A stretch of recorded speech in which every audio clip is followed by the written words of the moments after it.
Et aujourd'hui, c'est au tour de Chantal Lacroix, animatrice, productrice, entrepreneur. Si vous avez un mot ou une question pour elle, elle est avec nous. La messagerie, c'est le 98985. Bonjour Chantal. Bonjour. Tu reviens tout juste d'un voyage au Maroc, Oui. 3 semaines. Pour quelle raison tu es allée là-bas? Pour le plaisir, j'étais souvent allée au Maroc pour le travail. C'est la première fois que j'y allais vraiment pour m'amuser. Finalement, on est allé jouer au golf. Et c'était le fun parce qu'une journée, on faisait le golf. Le lendemain, on découvrait. Et ça a été comme ça pendant les 2 semaines du séjour. Et c'est vraiment une destination fort intéressante. Il y a eu une période quand j'étais allée au Maroc, et on recule de ça il y a 17 ans, je trouvais que le peuple était un peu, surtout quand on allait dans les souks, il était beaucoup après nous tout le temps, aussi. bon, pour marchander, pour acheter. Mais là, on dirait qu'il y a quelque chose qui s'est passé où on comprend que le tourisme, finalement, est essentiel aussi à cette destination-là. Fait que c'était tellement agréable. On a rencontré des Marocains, mais tellement chaleureux aussi.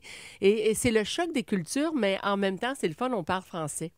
Donc, j'ai adoré. Fait qu'on a fait Marrakech et Essaouira et on a terminé à Agadir. Mais là, tu as parlé de golf. Oui. Il y a 2 choses. La première, tu joues au golf. Oui, je joue au golf. Et la deuxième, jouer au golf au Maroc. Oui. Sincèrement, j'aurais pas pensé à cette destination-là pour ce Il y a des sport-là. magnifiques terrains de golf et il y a de plus en plus de Québécois qui sont du côté du Maroc, qui quittent les États-Unis et qui s'en vont beaucoup à Agadir parce que tu as quand même la plage et tu as des beaux terrains de golf. Honnêtement, c'est à découvrir. Mais tu as dit, ça, c'est des histoires que tu as entendues de personnes autour de toi, c'est-à-dire qui délaissent le golf aux États-Unis puis se tournent vers le Maroc? Oui, bien en fait, on a rencontré plein de Québécois. Ah ouais? Oui, on est arrivé sur un terrain de golf à un moment donné et il y avait à peu près une vingtaine de Québécois. Puis là, ce que vous connaissez, vous êtes en voyage et c'était tous des gens qui avaient décidé de louer des condos, qui avaient décidé qu'ils ne passaient pas l'hiver justement aux États-Unis et qui s'en allaient au Maroc. Donc, fait qu'il y en a de plus en plus. Puis ils racontaient, eux, qu'il y avait plein d'amis qui s'en venaient là. Et c'est une magnifique destination, je peux comprendre. Est-ce que, justement, ce qui se passe avec les États-Unis a fait en sorte que vous avez décidé d'aller au Maroc plutôt que d'aller aux États-Unis? Okay. C'était déjà planifié, je te dirais. Mais quand même, tu sais, vois-tu, j'avais une semaine de relâche avec ma fille et on devait aller à New York. Et c'est ma fille du haut de ses 14 ans qui a dit « On ne va pas là ». Alors, ma fille, du haut de ses 14 ans, veut déjà travailler à l'ONU en environnement. Elle trouve qu'on est en train de laisser une planète assez épouvantable à la génération qui va suivre. Elle n'a pas tard. Et elle veut prendre action, puis elle considère que c'est à partir de maintenant qu'il faut bouger. Fait que déjà là, elle disait non, on va pas là. Tu sais, nous, on a une maison en Floride. OK. On a une maison en Floride qu'on a achetée 2 semaines avant l'ouragan. Alors, moi, j'ai un karma avec les maisons. J'ai une maison qui a brûlé. On va en parler de ça. Une maison, évidemment, qui se fait frapper par l'ouragan. Donc, on a mis beaucoup d'argent pour les rénovations, évidemment. Fait que c'est pas propice, peut-être, de la vendre en ce moment. C'est pas l'idéal. Mais il reste quand même qu'on a eu le réflexe de dire, OK, on se permet de faire notre bout, nous aussi. Même si c'est pas...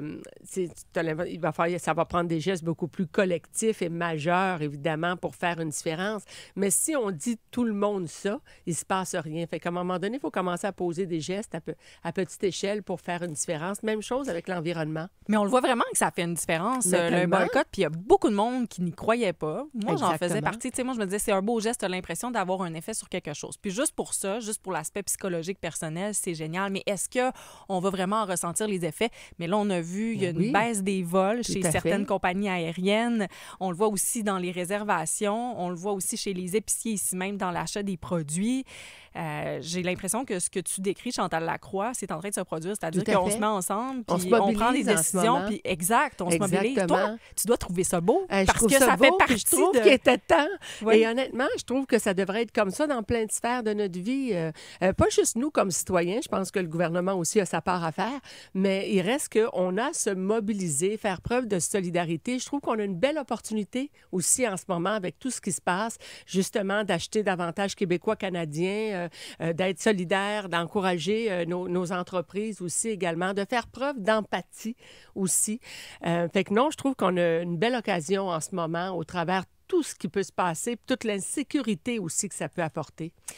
Justement, moi, je connais quelqu'un pour qui, parce que toi, tu le fais aussi à petite échelle, changer les choses. Je connais quelqu'un pour qui tu as carrément changé sa vie. C'est vrai. Je peux te donner un indice. Est-ce qu'on joue à ça? Il y a eu tellement de monde. Je viens du Saguenay.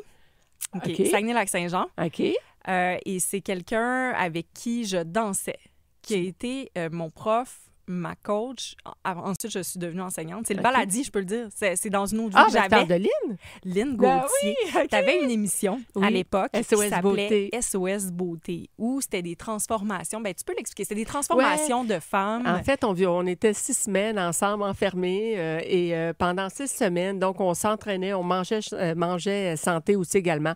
Il y avait plein d'intervenants qui venaient nous voir parce que je me disais, oui, c'est une chose, la santé physique, mais il y a la santé mentale aussi également. Et c'est sûr que ça crée des liens incroyables. Tu étais 6 semaines de temps enfermés ensemble. Tu te permets des fois de faire des confidences à ces femmes-là que tu n'as même pas nécessairement mentionnées à tes amis. Et pour moi, quand c'était une émission que j'animais, je produisais, mais c'était super important pour moi, même si c'était mon concept, de dire, je ne vais pas juste être l'animatrice, mais je vais vivre l'aventure avec les femmes pour comprendre ce qu'elles vivent. Puis entre toi et moi, écoute, quel beau privilège et quel beau cadeau de la vie de pouvoir dire que tu t'arrêtes pendant 6 semaines et tu prends soin de toi. Et tu sais, j'ai fait ça c'était en 2005. Je l'ai fait pendant 2 années consécutives. Et c'est drôle parce que l'année dernière, j'ai senti le besoin de refaire ça. Et je voulais le faire, moi, de mon côté, avec une de mes copines, Marie-André. Ah, OK. Personnel, oui, là. Personnel. Pas en projet ça. télé. Non, pas du tout, rien. Et là, finalement, j'ai dit, ça serait le fun d'avoir des intervenants. Toi, bon. Et là, bien, évidemment, tu ne peux pas faire venir tout le monde gratuitement. À un moment donné, tout le monde a besoin d'un salaire pour vivre. Et là, je me suis dit, je vais le publier sur ma page Facebook, voir s'il y en a qui auraient le goût de la même aventure. Et je m'en allais, moi, au couvent à Valmorin. Et en dedans de 24 heures, je me suis retrouvée avec tellement de candidatures qu'on a rempli l'établissement. Fait que l'année dernière, j'ai fait 2 retraites de 3 semaines enfermées avec un groupe de 40 femmes. Et là, lundi, je m'apprête à en vivre une autre avec un autre groupe de 40 femmes. Lundi, là, je m'enferme. Là, j'ai diminué à 2 semaines parce que je commençais à trouver ça difficile, 3 semaines. La première fois, c'est le fun. La deuxième fois, tu fais comme OK. Mais là, j'avais envie de le réduire, mais il y avait tellement une demande. C'est tellement un beau cadeau à s'offrir. C'est 2 semaines de temps et parce qu'on est 40, ben moi, je prends cet argent-là et je book des sommités, des intervenants dans différents domaines qui viennent nous voir, des Serge Marquis de ce monde, des Sylvain Clermont, des Annick Laprate pour nous parler du cerveau, des David Bernard, des Martin Bilodeau, plein de gens qui viennent nous visiter pour nous partager différents enseignements.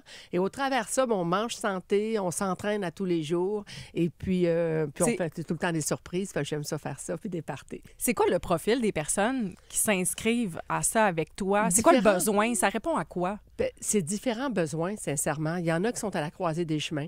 T'sais, il y en a d'autres qui font comme, qu'est-ce que je veux pour la deuxième moitié de ma vie? Il y en a d'autres qui veulent se prendre en main, qui veulent éliminer des livres. Il y en a d'autres qui veulent changer leur mode de vie, leurs habitudes. Il y en a qui ont juste besoin de revenir vers elles. Parce que c'est majoritairement des femmes. Je n'ai pas eu d'hommes à date qui ont décidé de s'inscrire. Même si c'est ouvert aux hommes. C'est ouvert aux hommes. Mais il n'y en a pas. Hein, c'est toujours des femmes. C'est fou, mais c'est toujours des femmes. Et donc, il y en a d'autres, c'est de revenir vers elles. Il y en a qui vont me dire beaucoup, tu sais, je me suis perdue de vue au fil des années. Puis je te dirais que, tu sais, ça a été une démarche que moi-même, j'ai décidé d'entreprendre il y a 6 ans. C'est ce qui s'était passé pour moi. Tu sais, à force d'être toujours tournée vers les autres, dans ma vie personnelle, mais surtout dans ma vie aussi professionnelle, je m'étais perdue de vue. Tu sais, honnêtement, puis je disais tout le temps, c'est pas que je suis malheureuse, mais je suis visiblement pas heureuse dans toutes les sphères de ma vie. Puis je me disais, mon Dieu, tu sais, mais de quoi je me plains? Tu sais, je veux dire, j'ai un toit, je suis en santé, ma fille est en santé, je suis entourée d'amour, mais j'avais quand même le sentiment d'exister au lieu de vivre pleinement ma vie. Et c'est à partir de là que j'ai décidé d'entamer une quête de bien-être. Ça a été le dernier projet télé que j'ai fait. Je l'entamais d'abord pour moi. Et c'est ma boss à Canal Vie qui a dit, parce que c'était une amie, et je lui partageais tout ce que j'apprenais. Puis elle disait, mon Dieu, je pense qu'il y a tellement de femmes, Chantal, qui aimeraient suivre cette quête-là. Qu'est-ce qui a fait en sorte exactement, il y a 6 ans, là, que tu as eu ce besoin-là? C'est un épuisement. Je dirais, oui, épuisement certainement au niveau du travail. Épuisement où est-ce que tu es là toujours pour les autres, mais tu prends jamais le temps d'écouter peut-être ta petite voix intérieure. Tu sais, puis je me souviens, les gens autour de moi disaient tout le temps, « Hey, j'espère que tu trouves du temps pour toi. » Puis à chaque fois, je répondais, « Hey, inquiète-toi pas. Quand ma marmaille est heureuse autour de moi, là, moi, je suis heureuse. » Mais à un moment donné, j'ai réalisé que mon bonheur ne pouvait pas juste passer par celui des autres. Et c'est à partir de là que j'ai décidé d'entamer cette quête-là, puis d'aller à la rencontre de plein de gens. Tu sais, moi, je suis une rationnelle. Je croyais pas vraiment à la visualisation jusqu'à temps que je rencontre Jean-François Ménard, qui est un préparateur mental, qui est derrière Laurent Duvernay-Tardif, et puis Michael Kingsbury, et qui m'explique, Chantal, la visualisation, c'est vrai, ça a été prouvé scientifiquement. C'est quoi la visualisation? La visualisation, c'est de formuler, en fait, tes souhaits, ce que tu désires. Moi, je suis toujours en appliquant la règle des 3 P, donc c'est pas de bannir les pâtes, les patates puis le pain, mais c'est de parler au présent, d'être le plus positive et précise possible quand tu formules tes souhaits. Ça semble facile à faire, mais ce n'est pas tant que ça. C'est souvent, on va dire, je veux arrêter de boire, mais non, tu vas plutôt dire, c'est je bois avec modération, je me sens bien. Donc, c'est de formuler tes souhaits. Et moi, ben, je fais toujours, chaque année, j'organise une journée au Centre des congrès de Saint-Hyacinthe que j'appelle En route vers tes rêves, où j'invite les gens à faire des tableaux de visualisation. Moi, je faisais ça chez moi avec mes chums de filles. On prenait un petit verre de vin, puis un deuxième, puis un troisième, puis on faisait notre tableau de visualisation où on formulait nos souhaits pour l'année. Et ensuite, on se permettait de les dire à voix haute parce qu'il y a quelque chose, c'est comme un engagement, non seulement envers toi-même, mais quand tu le dis à voix haute devant tes amis ou devant des gens que tu aimes, bien, ça fait qu'au cours de l'année, quand tu dévies ta trajectoire, tu as quelqu'un qui te dit « Hey, tu n'as pas dit que tu voulais retrouver le chemin de la santé, toi? Ça ne te tente pas d'être entraîné? Let's go, on y va ensemble, ma fête. » Alors, il y avait quelque chose d'intéressant dans l'idée de faire ça en groupe. Et c'est mes chums de filles qui ont dit « Hey, tu devrais ouvrir ça puis le faire à plus grand déploiement. » Fait que ça fait 2 ans que je fais des journées en route vers tes rêves au Centre des congrès de Saint-Hyacinthe. On était 500 cette année à faire ça. Puis je vais en faire une autre en 2026. Mais tout ça pour dire que je fais mon tableau de visualisation. Et c'est comme ça que tu as eu le vrai bonheur dans ta vie. Parce que tu disais, c'est ça qui m'a marqué dans ce que j'ai dire. Oui. Ça ne passe pas que par le bonheur des autres, le bonheur de évidemment, soi. de soi, de se retrouver, tu sais. Et je te dirais que j'ai formulé mes souhaits que je voulais. À tous les jours, je les lisais, je les disais à voix haute. Le plus que ça sollicite de sens, le plus ça parle à ton cerveau. Et c'est comme ça que j'ai commencé un jour à la fois à mettre en pratique, je te dirais, une façon de faire et d'agir pour être davantage présente pour moi. Est-ce que je peux te demander, tu peux dire non, oui, on est comme en direct, mais c'est quoi le souhait le plus marquant que tu as formulé à ce moment-là? Ça a été « Donnez-moi le courage de me choisir et de passer à l'action ». Donc, ça a été de me séparer. Ça a été vraiment ça, de me divorcer. C'était pas une relation où ça allait mal. C'était pas une relation où on chicanait. Sincèrement, Denis, c'est un homme magnifique. Mais je pense qu'on était rendus ailleurs tous les deux. Alors, puis c'est pas que j'ai pas essayé. On a essayé, je pense vraiment, de le faire fonctionner, cette relation-là. Mais à un moment donné, on a compris que tous les deux, si on aspirait à être heureux, bien, c'était le moment de se séparer. Puis je l'avoue que c'est moi qui ai fait la démarche. C'est moi qui ai décidé de dire, bon, OK, regarde, on le fait parce que je pense pas que Denis aurait nécessairement passé à l'action. Mais, puis, tu sais, il y a tout le sentiment de culpabilité. J'ai une enfant, j'ai une cocotte qu'on a adoptée, qu'on est allé chercher à l'autre bout du monde. Là, tu te dis, mon Dieu, j'ai pas été à chercher pour que, lui faire vivre une séparation, un divorce. T'sais.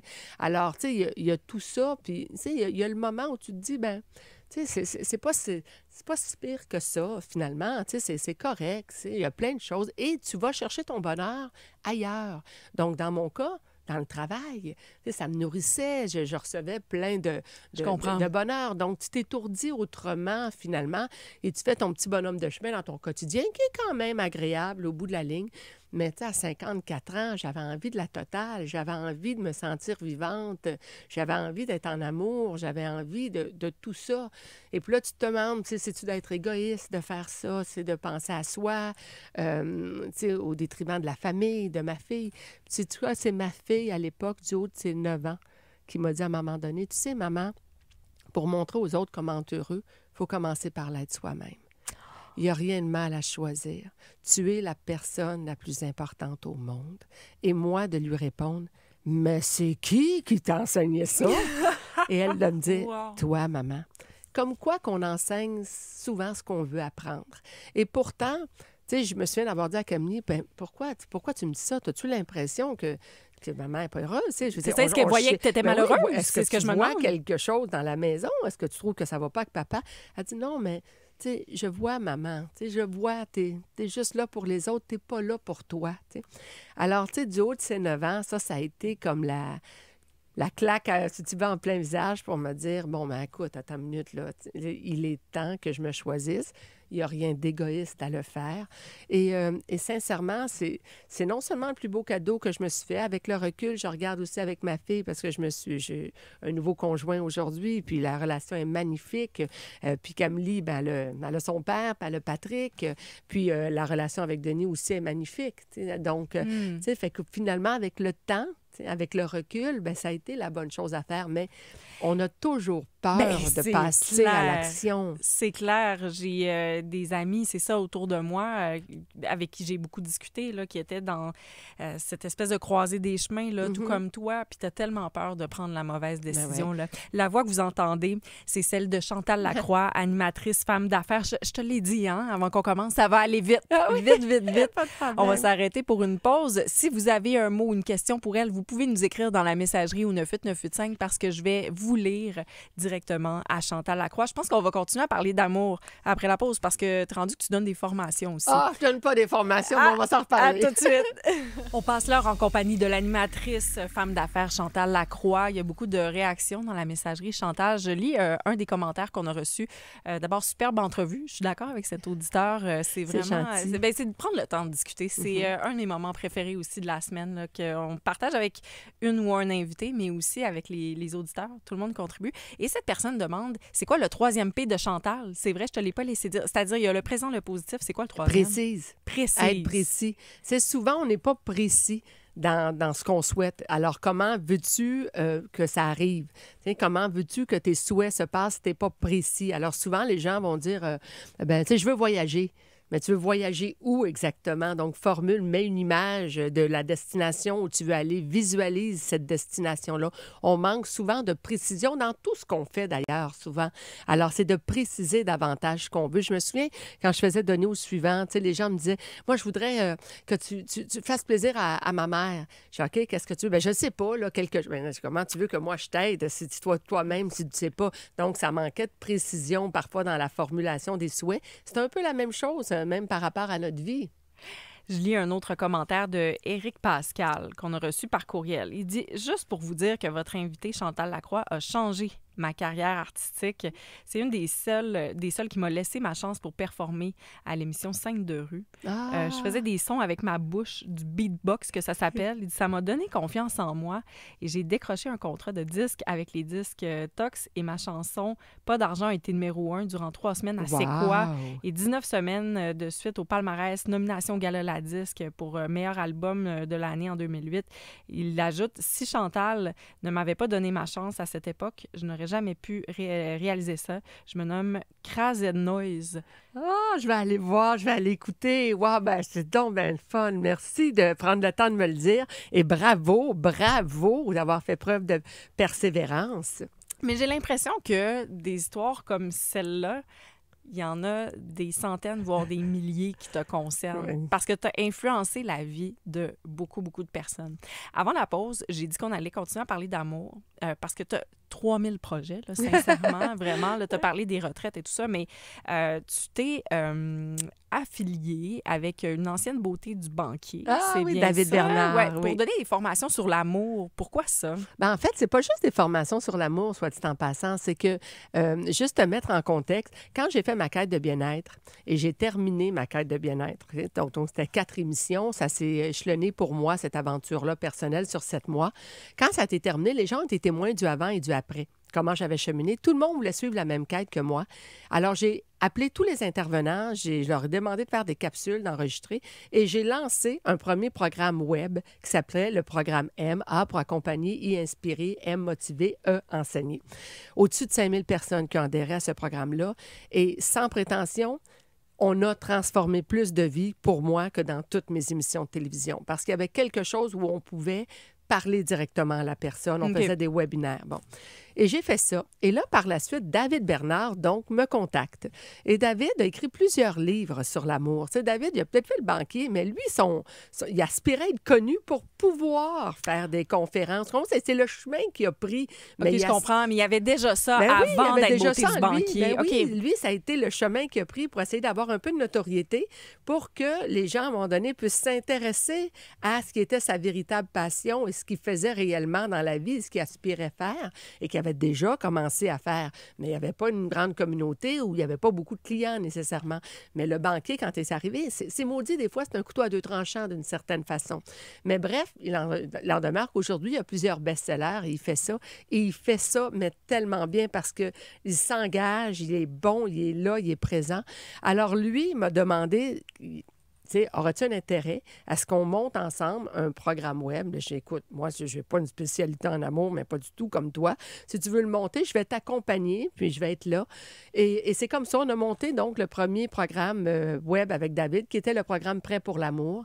Et honnêtement, c'est un programme, je te le jure, là, les gens commencent d'abord par l'amour de soi, mais c'est fou comme il est capable de... je te dirais, tirer sur les bonnes ficelles pour permettre aux gens ensuite d'attirer la bonne personne dans leur vie. Et le nombre de personnes qui nous écrivent pour nous dire « Écoute, je suis en couple maintenant. » Écoute, c'est incroyable. J'en reviens même pas. Mais là, est-ce que vous avez trouvé la solution? Ben, parce que c'est drôle, à l'émission, on revient souvent là-dessus. La semaine passée, avec Sylvie Lavallée, on a passé pas loin d'une heure à parler de célibat. Puis la question qu'on posait aux auditeurs, c'était si vous êtes célibataire, est-ce que c'est volontaire ou pas?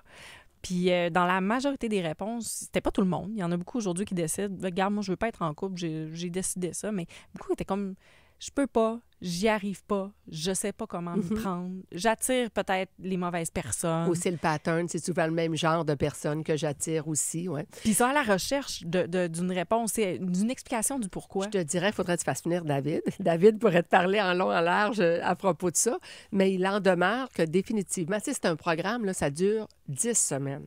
Alors, sur 10 semaines, là, il touche différentes sphères de ta vie pour te faire comprendre tes patterns, ce que tu fais peut-être, ce que tu fais pas non plus, pour faire et comprendre vivre des prises de conscience, des fois pardonner à des anciennes relations dans un certain cas que tu accuses déjà là quand tu arrives dans une nouvelle relation. Tu sais, c'est intéressant, je te dirais, tout ce qui touche en 8 semaines, il est vraiment impliqué avec les gens qui à chaque fois adhèrent à ces programmes. Alors oui, je suis obligée de te dire que même moi, tu sais, au départ, je dis, même moi, des gens qui vont rencontrer, même moi, je t'avoue, j'étais sceptique, mais le gars, je l'aime comme intervenant, comme conférencier, ce qu'il a à dire, comment il partage tout son contenu, je trouve ça extrêmement efficace. Puis même moi, je dois te dire qu'il m'a beaucoup aidé, même au moment où j'ai décidé de dire je vais me séparer. Tu sais, David, il m'a fait faire des prises de conscience. Fait qu'il a été là beaucoup pour m'aider parce que, je vais te le dire, je me demandais moi-même, à 54 ans, si j'allais rencontrer quelqu'un. Je disais, mon Dieu, si je suis pleine de tâches, je fais du vitiligo à la grandeur. J'étais dans une quête de bien-être où j'avais l'impression que j'avais rien d'intéressant à dire. Tu sais, le niveau d'estime, mais vraiment, le niveau d'estime était au plus bas. David a beaucoup contribué, je te dirais, à faire en sorte que j'ai décidé de dire, OK, bon, j'ouvre les œillères, là, puis j'accueille l'amour, à nouveau. Alors, tu sais, moi-même, je te dirais, un premier cobaye, d'une certaine façon, qui a pu voir l'impact qu'il y a eu. Et ça a été le cas pour plein de gens. Parce que tu as réussi à le trouver, le grand amour. C'est ça, là, l'affaire. Oui. Qu'est-ce qui s'est passé? Ça a été un coup de foudre, chose que j'avais jamais vraiment vécue dans ma vie, mais ça a été vraiment un coup de foudre. Et tu vas rire, mais j'avais même mis sur mon tableau de visualisation le genre d'homme que je cherchais. Oh oui, OK. Et quand c'est arrivé, c'est fait comme mais ça se peut pas, tu sais, que ce soit cet homme-là qui définit et qui décrit un peu tout ce que je cherche. Et le plus drôle, on va aller c'est encore Twilight me permet, parce que ma fille m'avait dit, tu sais, maman, t'es célibataire, mais t'inquiète pas, tu vas rencontrer. Puis tu vas rencontrer un homme qui va avoir au moins 3 enfants de 18 ans et plus. Il va vivre à Bromont, il va avoir un gros chien, puis il va faire du ski. Je dis, ben voyons donc. Alors, je trouvais ça sympathique, ces 4 critères-là. J'avais décidé de le mettre sur mon tableau de visualisation. Et quand j'ai rencontré Patrick et on a été à notre premier rendez-vous, c'est les 4 premières questions que j'ai demandées. Et c'était le cas. Il avait un gros chien, il faisait du ski, il vivait à Bromont, puis il avait 4 enfants. Alors, écoute, fait que c'est devenu, tu sais, c'est fou. Même ma fille... Puis toi, comment tu l'avais imaginé? Je l'avais imaginé tel qu'il est. Décris-le nous, là. Arrête, on est dans une émission d'amour ou quoi? Non, mais écoute, en fait, je te dirais, j'ai plus parlé des qualités du cœur dans un premier temps, bien avant l'aspect physique. Mais il y avait l'aspect physique aussi sur le carton. C'est correct, faut être honnête. Mais, tu sais, moi, j'aime beaucoup les hommes avec les cheveux poivre et sel, une barbe de 3 jours. Alors, il y avait ça dans les critères grands et il y avait ça dans les critères physiques un peu plus bas dans la liste. Mais il en demeure que je pense que nos cœurs se sont reconnus, je pense, vraiment plus quand nos regards se sont croisés. Ça a pris du temps, honnêtement, parce que j'étais dans ma quête à ce moment-là. J'étais pas convaincue, j'étais pas prête. J'avais besoin, je te dirais, de temps pour moi. Et j'ai pris le temps je te dirais, de me ressourcer, de voir ce que je voulais pour la prochaine moitié de ma vie. Et je me souviens, quand je l'ai rencontré, je le trouvais vraiment magnifique, mais je me souviens de lui avoir dit, tu sais, je suis pas prête, je suis vraiment pas prête. Et puis, lui m'a dit, écoute, quand tu seras prête, j'aimerais juste que tu nous donnes une chance. Et c'est arrivé comme 3 mois plus tard. Fait que ça a pris du temps quand même, mais aujourd'hui, on est ensemble depuis 5 ans et demi. Oui, puis je peux dire à ceux qui nous écoutent en ce moment, tu as les yeux brillants en parlant de ce Patrick, chanceux Patrick. C'est Chantal Lacroix avec qui on passe l'heure aujourd'hui en ce jeudi. Si vous avez un mot ou une question pour elle, écrivez-nous dans la messagerie 98985 et je vais vous lire. On s'arrête pour une courte pause. Au retour, une surprise pour toi. Ah oui! Et aujourd'hui, c'est avec Chantal Lacroix, animatrice femme d'affaires.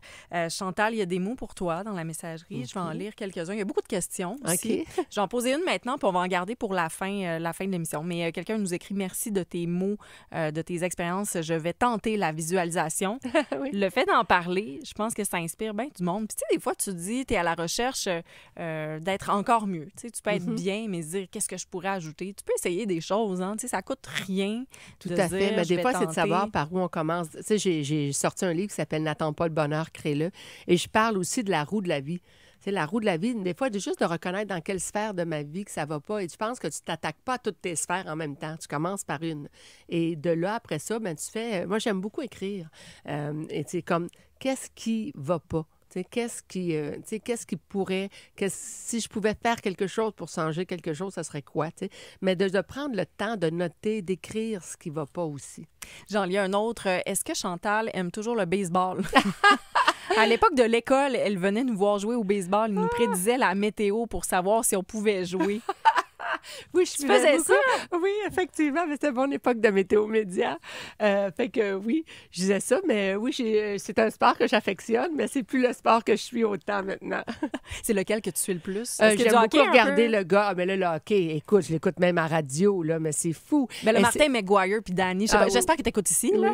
Oui. Oui, tout à fait. Mais ils sont incroyables, Danny, je l'adore. Alors non, là écoute, il y a un vent là, dans ce moment là, qui nous transporte. Écoute, je suis dans ma voiture, je manque pas, je vais écouter à la radio. Non, vraiment, c'est très bon en ce moment. Puis ça nous rassemble. Le hockey nous rassemble là, au Québec. Fait qu'ils sont sur un air d'aller vraiment intéressant. Fait que j'ai hâte de voir ce que ça va donner. Mais là, pour l'instant, on suit ça religieusement. Et qu'on aimerait ça, les faire les séries. Mais ça, qu'on aimerait ça. Puis là, moi, je veux qu'ils gagnent ce soir aussi. Ça va mettre une plus belle journée à tout le monde demain. On en est là, oui. Au jour le jour, puis avec la pluie et tout. On a besoin de ça. C'est ce qui est le plus fun en ce moment, je trouve. Dans ce qu'on a autour de nous. Non, en fait, le contexte économique, la situation en ce moment, c'est pas facile. Là, aujourd'hui, la journée qui est peut-être plus grise, difficile. Fait que oui, c'est vrai que c'est le fun, ça met un baume, ça. Bon, j'ai dit qu'on avait une surprise pour toi. Dans le contexte de mes longues entrevues chaque semaine, je discute toujours avec quelqu'un de votre entourage entourage. OK. Parce que, tu sais, le but, c'est d'apprendre à vous connaître autrement. Puis ça donne toujours un moment quand même agréable. Alors, j'ai demandé à cette personne qu'est-ce que tu représentes pour elle. OK. Elle représente ma fille que j'aime le plus au monde. Puis c'est aussi une personne que j'admire beaucoup, dont je suis fier. Elle a tellement de belles valeurs. Elle aime donner du bonheur. Elle est toujours disponible. Elle est toujours en train d'aider, consoler ou soutenir ses amis. Elle aime aider. Des fois, on dit c'est un peu trop, mais elle est comme ça. Mais je suis content aussi parce que dans sa vie personnelle, elle a trouvé le bonheur. Et puis, elle a une petite fille, Camille, qui est vraiment une petite fille formidable. Puis on dirait que c'est bizarre, mais elle a transmis ses valeurs. Alors, c'est sûr que si vous me demandez, au-delà d'aimer ma fille, j'en suis extrêmement fier. Oh, je me demande de parler après ça. Merci, papa. C'est ton papa, Louis Lacroix, papa. qui a... Attends, je vais te donner les Kleenex de l'autre côté. Habituellement, c'est moi qui organise les surprises. Merci, papa. Je sais qu'il est à l'écoute. Puis mon papa a vécu des choses difficiles parce qu'il a perdu, évidemment, son âme sœur dernièrement, la belle Rose. Fait que, mais tu sais, ces valeurs-là, j'ai vraiment eu le privilège d'avoir des parents extraordinaires. Oui. Vraiment, qui m'ont transmis des valeurs incroyables. Tu sais, mon père a toujours été là, tu sais, pour m'accompagner au niveau professionnel aussi, également. Tu sais, il y a tellement de décisions, de choix que j'ai faits parce que mon père m'a amené à réfléchir. Tu sais, jamais mon père m'a dit tu devrais faire ça. Il me proposait, tu sais, il m'amenait à réfléchir, puis après ça, la décision m'appartenait. Tu sais, mon père, c'était un chef syndicaliste extraordinaire qui, je trouve, voyait un peu plus loin. C'est-à-dire que, tu sais, souvent, il me disait, oui, on peut demander une augmentation salariale, on pourrait saigner, si on veut, l'employeur, mais elle est où la victoire si dans un an d'ici, il y a 50, 100 mises à plier parce que l'entreprise n'arrive plus à faire les frais, tu comprends? Fait que, tu sais, il allait toujours un peu plus loin, justement, tout le temps dans ses réflexions. Fait que ça, je ça de beaucoup de mon père, puis ma mère, c'était autre chose. Elle, c'est dans ma vie personnelle, beaucoup qui était là, puis il y avait tout l'aspect artistique aussi. Puis, tu sais, même, tu sais, je me souviens quand j'ai eu un problème auditif et j'ai perdu l'ouïe. Ça, t'étais enfant. Oui, j'étais enfant à ce moment-là et j'ai commencé à chointer énormément. Et je me souviens d'être allée voir l'orienteur à l'école, puis j'ai tout un chapitre là-dessus dans mon livre parce que, tu sais, j'aime, oui, parler des épreuves de ma vie, mais j'aime que les gens puissent faire le parallèle avec leur vie aussi. Puis je me souviens, j'avais été voir l'orienteur, puis j'avais dit, j'aspire à devenir animatrice de télévision. Puis il m'avait dit, ouf, impossible avec ton handicap. Puis c'est mes parents qui m'avaient dit, écoute, là, tu veux faire ça, on va te payer des cours de diction, de prononciation, on va être là pour toi, mais à partir de maintenant, tu vas bannir le moins possible dans ton vocabulaire, ma fille. Et je te dis, j'ai aujourd'hui 59 ans, je fais tout pour pas dire ce mot-là. Je vais dire, ça va être difficile. Je pense que ça ne sera pas possible, mais je ne dis pas le moins possible parce que je suis devenue une animatrice de télévision. Et tout ça... c'est tes parents. C'est mes parents. C'est des valeurs valeurs aussi d'équipe. Tu sais, mon père, en tant que chef syndicaliste, oui, seul, tu vas plus vite, mais ensemble, on va plus loin. Donc tu sais, c'est tout ça que j'ai eu le privilège, finalement, de recevoir tout au long de ma vie, que je reçois encore. Tu sais, hier, je allais souper avec mon papa. On a parlé du contexte économique en ce moment, de la situation politique. Tu sais, je trouve ça Qui a été capable de ne pas te dire qu'il m'avait parlé. Non! Hey, il est vraiment bon, ça lui m'inquiète. Vraiment. Parce que j'ai C'est un bon menteur. Hier après-midi, on était au téléphone ensemble. Je suis allée souper avec lui hier. Mais tantôt, il m'a dit, oui, tu passes-tu... il m'a rappelé tantôt, il m'a dit, t'as ton émission de radio, t'as une émission de radio. Je lui ai dit hier, en plus, j'ai dit, demain, je fais une émission de radio. Puis là, il me dit, c'est-tu en direct, cette affaire-là, ou pas? Tu sais, je sais il est supposé être à l'écoute. Bonjour, Louis. Oui. Merci d'avoir pris le temps de discuter avec nous. Mais je pars avec mon père en voyage. Là. Ça va être juste bon. On s'en va voir sa mère, c'était une Médicis. Alors, on s'en va à la rencontre des Médicis en Italie. Et j'ai très hâte de vivre ce voyage-là avec mon père. J'ai une question pour toi en lien avec ma discussion avec lui. Il revenait beaucoup, beaucoup sur ta grande générosité. Bon, ça, on le sait, on en parle, c'est cette étiquette-là dans le front. Là. C'est comme Chantal Lacroix, générosité, ça va ensemble. Mais moi, la question que je me pose, c'est, ça vient d'où, ça? Tu sais, je lui ai demandé, il m'a dit, tu sais, enfant, elle a toujours été comme ça. Elle arrivait à la maison avec toute sa gang de filles, tout le temps. Tu sais, elle était toujours là. T'as-tu une idée de... Ça vient d'où, cette fibre-là, en toi? Mais sincèrement, je pense qu'il y a de mes parents là-dedans quand même. Tu sais, veut dire, mon père, de vouloir être chef syndicaliste, c'est de défendre les droits, mais il y a une part de générosité quand même aussi là-dedans. Ma mère aussi, elle était comme ça. Ma mère, c'est, bon, il y a un repas pour 3, il y en a pour 10. Donc, ça vient aussi de ma mère. Je pense que, oui, on a sûrement aussi de nos gènes quand on est. Il y a une partie qui vient de l'influence de nos parents, des valeurs qui nous sont inculquées, mais il y a après ça peut-être aussi un peu de peut-être, je sais pas, mais c'est vrai que j'ai toujours été comme ça. Je me souviens même, mon premier chien, j'avais été l'adopter chez la voisine en face et j'avais pris le plus laid d'emporter parce que j'ai dit, il n'y a pas personne qui va l'adopter, cette pauvre bête-là. Puis j'avais pris le plus laid. Je me souviens du plus, tu sais. Es-tu sérieuse? Ah, mais en, puis même... T'avais cette capacité-là de réflexion, déjà, cette vision-là à cet âge. Ben, j'ai quand même toujours été comme ça. Puis même, je me souviens, ma cocotte, là, je me souviens qu'avec Denis, j'ai essayé de tomber enceinte. Évidemment, j'étais allée en traitement, évidemment, en clinique de fertilité, mais je tombais pas enceinte. Puis Denis disait tout le temps, mais c'est parce que t'arrêtes pas de dire que de plus loin que, tu sais, on a commencé à se fréquenter quand on s'était rencontrés, tu demandes ça à tes débuts, tu sais, tu veux-tu des enfants, tu sais, c'est des questions que tu poses à un moment donné quand tu sens que ça devient un peu sérieux. Puis moi, je disais tout le temps, oui, j'en voudrais plus tard, mais j'aimerais peut-être, dans le monde idéal, plutôt sauver une vie plutôt que de donner la vie.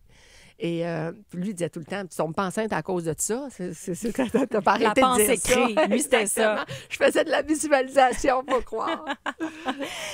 Chantal Lacroix, merci encore de partager cette partie de ta vie avec nous. Merci, oui, on est dans les confidences. Oui. Je pensais pas parler autant d'amour de mon chum. Non, hein? Puis en plus, pendant la pause, tu m'as dit que c'est toi qui as mis en place le speed dating au Québec. Tu sais, j'arrête pas d'en apprendre. Puis on parle, on s'arrête pour une courte pause, puis on termine l'émission ensemble. Je vais te lire des mots questions. Si vous en avez, auditeurs, écrivez-nous dans la messagerie 98985. On termine l'émission en compagnie de Chantal Lacroix, animatrice homme d'affaires. Bien, en fait, elle porte beaucoup de chapeaux. Celle aussi qui aide à aider des milliers de personnes, des milliers de Québécois par le biais de ses projets, que ce soit à télé ou en ligne. Je lis un commentaire, là. On parlait de, justement, cette grande générosité. Puis je te demandais, tu sais, ça vient d'où, tu penses? Un auditeur qui dit, j'appelle ça aussi de la génétique émotionnelle. Après avoir entendu ton père, là. Bien d'accord. Il y a une question pour toi. J'ai beaucoup aimé son rôle dans Lancer compte. Est-ce qu'elle aurait aimé faire plus de rôles d'actrice? Peut-être. À un moment de ma vie, j'aurais aimé ça. En fait, au départ, je pense que je voulais plus être actrice qu'animatrice. C'est la vie m'a amenée vers l'animation. Ah, OK. Oui, et puis je le regrette pas, finalement, pas du tout, parce que pour avoir fait les plateaux de tournage, je trouvais ça trop long. Je trouvais ça très long. J'avais l'impression que je n'étais pas dans l'action tout le temps. Alors, fait que ça ne sera pas dans cette vie-ci que ça va se passer. Je préfère de loin, pour le moment, m'en tenir à l'animation, productrice, conceptrice. Et puis là, ça fait un bout de temps que je n'ai pas fait de télé, mais là, le désir revient là, de vouloir en faire, justement. Pourquoi ça?